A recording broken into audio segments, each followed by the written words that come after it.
It's time for your statewide Alabama weathercast.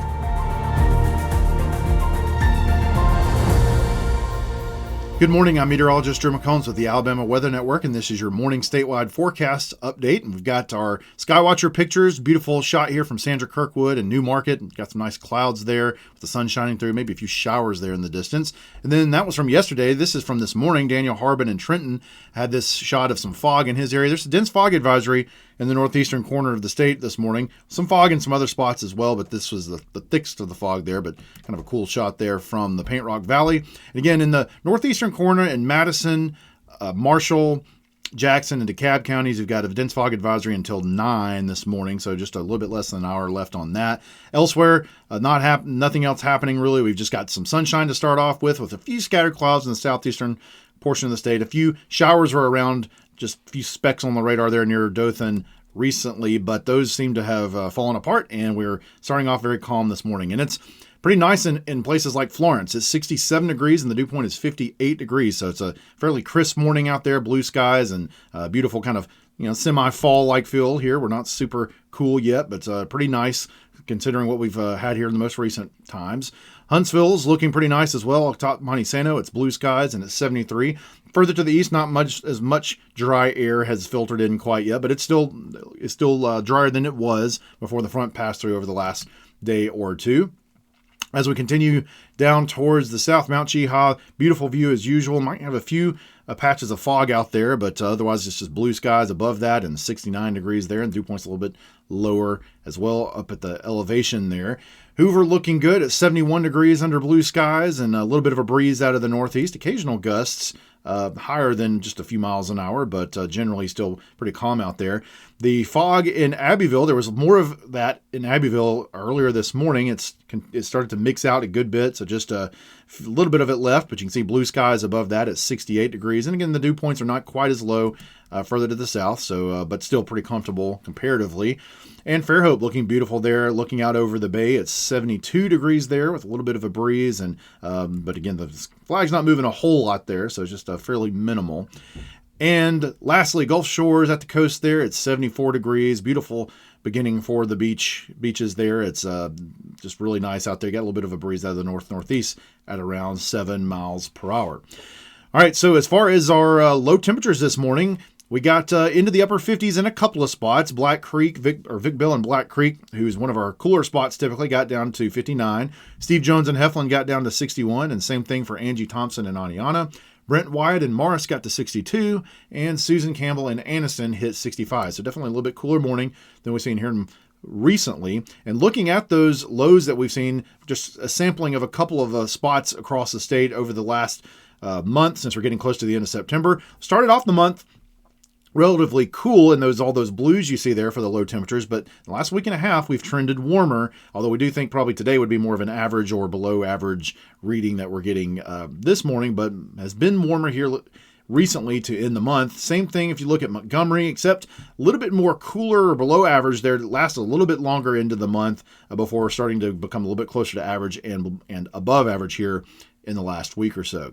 So what we're watching for this weekend and the coming week, mostly dry and nice weekend. Isolated shower or two possible on the eastern side of the state in the next couple of afternoons, but generally mostly sunny, dry, warm, calm start to the coming week. We expect to warm up a little bit in the afternoons and still be above average as far as our temperatures have been as far as the afternoons, although still a little bit nicer as far as the humidity is concerned. And we're watching potential Tropical Cyclone 9. That's going to be the big story that we'll watch early in the week and how that impacts the southeast coast of the United States and places like the Carolinas and Georgia.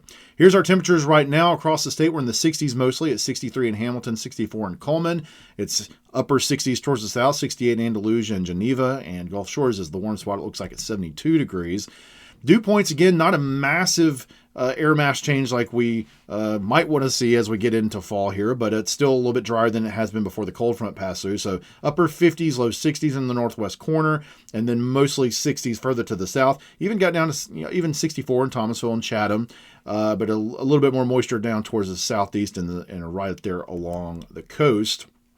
Forecast highs for today expect to be pretty nice in the northern part of the state, especially only getting into the low 80s to right around 80 degrees at Coleman. Further to the south, expect mid 80s in the central part of the state, upper 80s towards the south. And we do think of the next couple of days that especially the southern part of the state is going to probably start getting into the low 90s again as we continue to be above average here in the afternoons like we've been in a good bit here recently.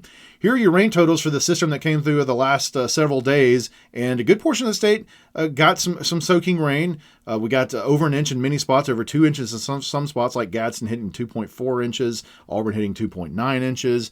You can see down towards the south, we've got some pretty good totals as well, 1.78 in Dothan. Got a bullseye of 5 or 6 inches or so there in Clark County. Near Chatham itself only got a little bit below 2 inches. Unfortunately, you got that south central area where you got Clanton and Tuscaloosa with a trace and just below a quarter of an inch in Demopolis and Selma. Didn't do as well in that part of the state. But again, most of the state got a decent total, but it would have been better to get if we could have got a little bit more in that south central area. Looking at our future cast, again, we're expecting to stay pretty dry here the next few days. We do have, again, maybe an isolated shower or two closer to that front on the eastern side of the state this afternoon. Most places, though, staying mostly sunny and dry and comfortable out there today. As we get into tonight, everything's calm. If you have any plans tonight, should be a pretty nice night for those. As we get into tomorrow morning, it should still be dry, maybe just a few scattered clouds in the southeast part of the state. But again, tomorrow afternoon, especially the southern part of the state, might have a couple of sprinkles around. But even if you do get one of these, it's going to be brief, it's going to be light, and generally it should be mostly sunny and another kind of warm day with fairly comfortable situation out there. And as we get into Monday morning, it looks calm, but you look back off to the east and you see some rain coming in associated with Imelda. And that's, again, how far Imelda gets to the west as it heads up towards the Carolinas is going to have a big impact on our, whether we end up seeing increased rain chances in the middle and latter part of this coming week.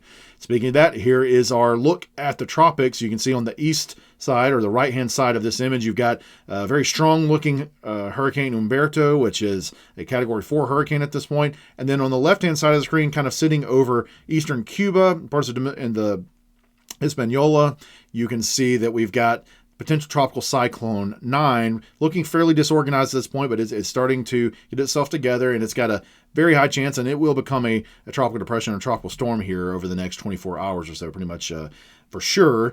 As far as the National Hurricane Center is concerned with Hurricane Humberto, this is the 4 a.m. advisory, 145 mile per hour Cat 4 hurricane at this point.